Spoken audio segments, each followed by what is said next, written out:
Për ngjajnë jashtëzakonisht shumë edhe ka një përqindje tepër të lartë të ngjashmërisë, kështu që nuk po zbulojmë më shumë, po e ndjekim kuriozitetin.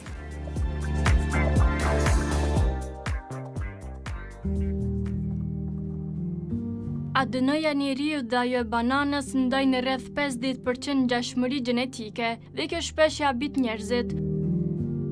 Por kjo ngjashmëri nuk do të thotë se njerëzit janë 50% banane apo se kemi ndonjë lidhje të drejtë me tonë në formën që mendojmë zakonisht.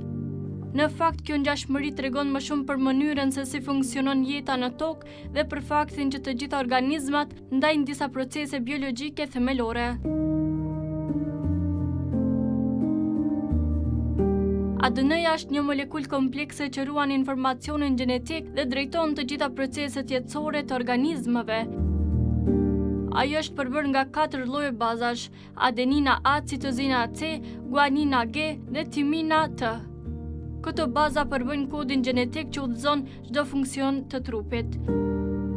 Gjenet që janë segmentet të ADN-s kontrollojnë gjithçka nga prodhimi i proteinave deri te proceset e riprodhimit dhe rregullimi i qelizave.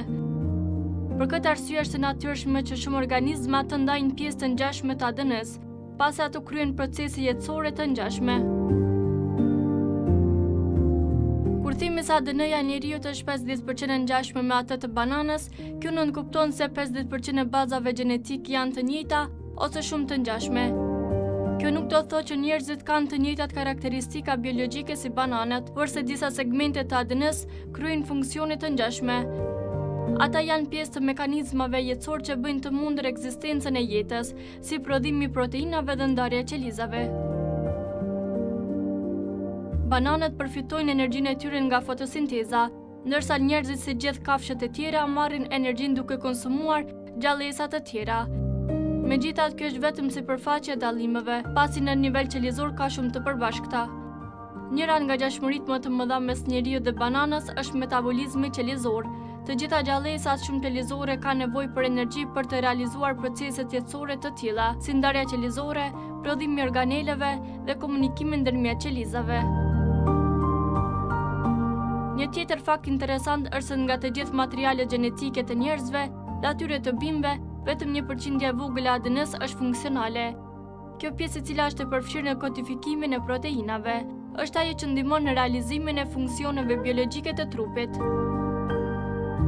Kur flasim për ngjashmërinë mes ADN-s së njeriut dhe të bananës, kemi parasysh vetëm këtë pjesë të vogël të materialit gjenetik, rreth 1 deri 2% e të gjithë ADN-s që është aftë të kodifikojë për proteina. Përveç kësaj është e rëndësishme të theksojmë se ky fraksion i vogël i ADN-s protein kodifikues është shumë i konservuar midis specieve. Pavarësisht dallimeve makroskopike, shumë procese biokimike dhe komponente qelizore janë të ngjashme midis njerëzve dhe bananëve. Kjo është arsyeja pse rreth 50% e sekuencave të ADN-s protein kodifikues janë të ngjashëm mes njeriut dhe bananës, duke theksuar një lidhje të tillë në nivel qelizor.